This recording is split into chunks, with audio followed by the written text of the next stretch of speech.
Bon, et si on vient de parler un peu du REER, on va faire la conversion. Donc, tout le monde le sait que c'est au 31 décembre de l'année où on va avoir 71 ans. Et il y a eu quelques petites nouveautés qui sont arrivées. Donc, c'est que le roulement vers le conjoint au décès, c'est pas un problème. L'avantage du fractionnement, donc, pour avoir, en fin de compte, payer moins d'impôts comme un couple.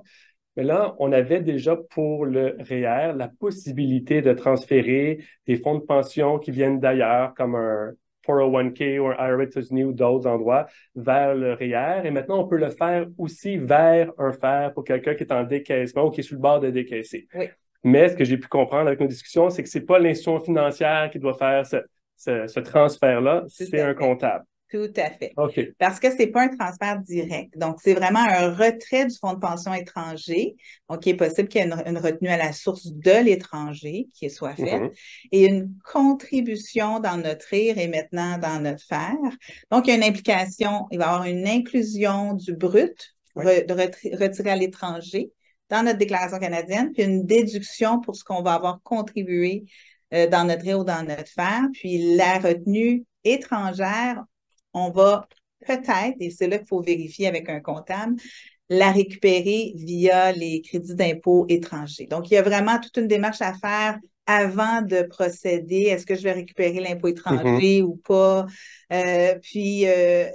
C'est assez technique, faut qu'on se qualifie. OK. Donc, il faut vraiment consulter avant de procéder. La bonne nouvelle du FER, c'est que les petits comptes d'IRA, il y a beaucoup de gens qui travaillent aux États-Unis, les institutions financières américaines, actuellement, depuis 2 ans, on les voit avertir les non-résidents américains de fermer leurs comptes. Ils disent, oh, on ne veut pas des petits OK. comptes fermes.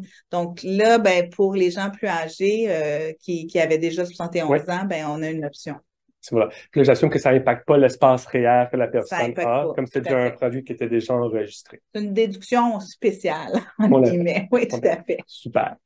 Là, bien sûr, beaucoup de monde ont des régimes de retraite ou des fonds de pension, et les transferts vers leur institution financière, donc en CRI. Et là, on sait que beaucoup de monde peuvent commencer à décaisser à partir de, au Québec, n'importe quand. Certaines juridictions, c'est 55. On est capable de faire du revenu temporaire au Québec. Et beaucoup de monde aussi font ce qu'on appelle des fois un peu la désimmobilisation. Donc, prennent transfèrent leur fonds de pension FRV, essaient de le mettre dans le REER, ils le referment. Donc, c'est une gymnastique qui est très administrative. Si on en parlait avant, c'est pas toujours dans l'intérêt du client de faire cette stratégie-là. Non, ben, c'est beaucoup vendu, à mon Ouais. sens, à moi.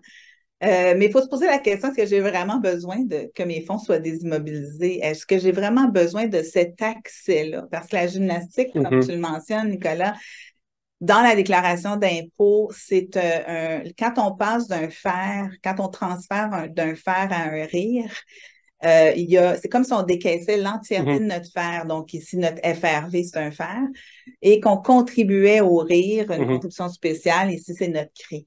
Puis, cette gymnastique-là, c'est une inclusion dans notre déclaration d'impôt et une déduction, encore une fois. L'annexe 7, c'est souvent mal complété. Tout ça pour avoir accès aux fonds. Mais est-ce qu'on en a vraiment besoin de ces Mhm. fonds-là? Surtout au Québec, sachant qu'au décès, lorsqu'on va transférer les sommes au conjoint, la totalité est désimmobilisée. Immobilisé, oui. Donc, Bien sûr, on a parlé aussi que quand il est dans un CRI, j'ai une protection contre les en créanciers. plus, Donc, en le tout à fait, sortant dans le oui, REER, ça devient un peu disponible c'est jusqu'à un ça, certain tout point. à Donc, on fait, perd cette protection-là. Pas tout le monde, mais c'est important d'y penser. oui. Et lors de notre formation au CQFS cette année, on a entendu qu'il y avait une consultation pour un peu, on espère que ça va arriver, pour alléger un peu les restrictions qui s'appliquent au CRI, au compte de retrait immobilisé. Oui, et au FRV du Québec sont assujettis à la loi complémentaire sur les régimes, donc pas ceux qui sont assujettis au fédéral ou Notre au province. REGOP ou autre, là. Par contre, et il y a un projet de loi qui a été sanctionné au mois de mai, le 31 mai, et qui vraiment permet l'accessibilité plus grande au CRI FRV. C'est juste qu'on ne sait pas comment. Souvent, les régimes de retraite, c'est dans les règlements qu'on a le détail, puis Mhm. on est en attente. Ça devrait s'appliquer à compter de 2024, puis le projet de règlement devrait être déposé sous peu, mais si le projet de règlement nous permet de le transférer ou de faire un retrait ou plusieurs retraits, à partir de l'âge de 55 ans. Donc, on sait que c'est à partir de l'âge de 55 ans, la loi le prévoit, mais on ne sait pas comment est-ce que je vais pouvoir transférer au rire ou pas, ou ça va juste être des retraits ou tant de retraits par année. On n'a pas le détail, Donc, il mais devrait avoir une plus grande flexibilité. clairement, c'était l'objectif des consultations, c'était l'objectif de Retraite Québec de rendre ces comptes-là un peu plus accessibles à partir de 55 ans. Puis, il y a aussi la contrepartie que si on rend ça plus accessible, ça se peut que les gens utilisent plus l'argent. Donc, il y a cette crainte de vivre au-delà des sommes d'argent qu'on a. Donc, ça devient un peu plus délicat. Tout à fait. Mais avec, ce qu'on va voir, la Régie des rentes, peut-être qu'on pourrait accéder un peu plus à nos comptes de retraite puis reporter, entre autres. Absolument. Mais oui, non, tout à fait. C'est dans le cadre de cette réflexion-là que l'accessibilité est plus grande.